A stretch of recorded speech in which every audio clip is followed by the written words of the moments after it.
I did forget to mention before starting your build, you want to make sure that you have carbon paste.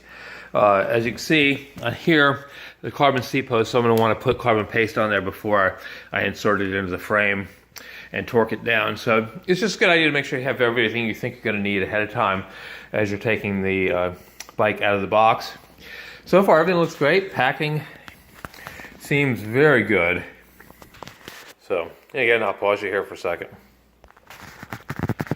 And I like laying out a piece of paper so I can, as they come across the parts, I have something I can put them down on so they're not on the floor, not getting kicked around.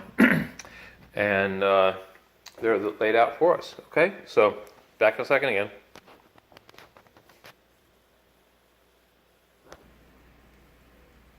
Okay, she's extracted from the box, and I went ahead and laid the box on its side to set it down on so that I can have a good look at things I need to cut away to continue on with the process here. So, and those are my dogs. Say hi, dog.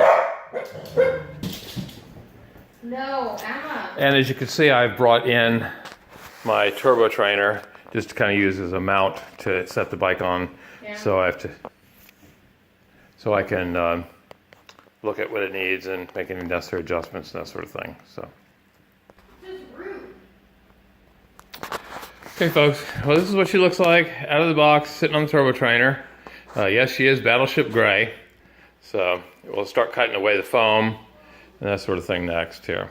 So when I get to that point, I will turn you back on. Okay, handlebars are in place. They are torqued down properly per the numbers on the side right over here. It's probably not the permanent position for them, but it'll do for the time being. So I'm going to cut away some more plastic and be back to you in a second. Okay, the next step is carefully extracting the front brake calipers from the cocoon that it's in. So I have to cut very carefully with this. The next process is we're installing the seat post. And as you can see, it's like, who's this? What's this stuff all over here? Well, that's actually carbon paste for applying anything when you have carbon fiber, and the seat post here is carbon fiber to aluminum, to steel, or carbon fiber, using a clamp mechanism.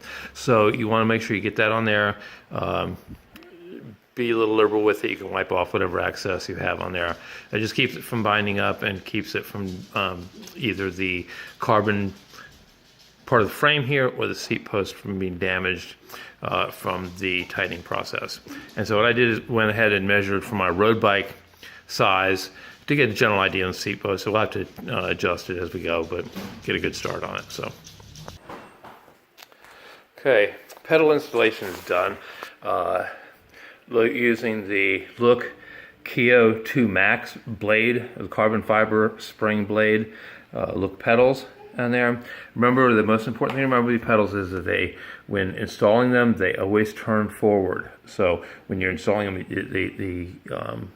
your Allen wrench will be turning this way so that you don't strip it. You can turn it backwards a little bit till you hear a click so that you can line it up perfectly, but then, tightening it turns forward. So they're installed.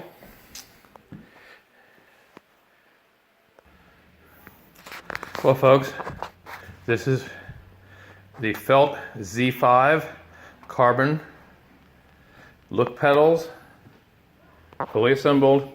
I'll have to fine tune it. I'm sure there's things that need to be adjusted on it, but it didn't take that long to put together. I bought it through Pro's Closet in Denver, Colorado. Came boxed up great. There's not a scratch or nick on it. The box came in good shape, and the bike is beautiful. So it's not that hard to do. Just make sure that you have your tools ready to go. Just go ahead and get all that stuff out. Lay everything out that you're going to need. If you have carbon seat post, handlebars, bike frame, make sure that you stop at your local bike shop and get your carbon installation paste. It's a little tube, costs about $5 or so, but it will save you hundreds of dollars in damage if you use it. If you don't use it, well, you're gonna have problems.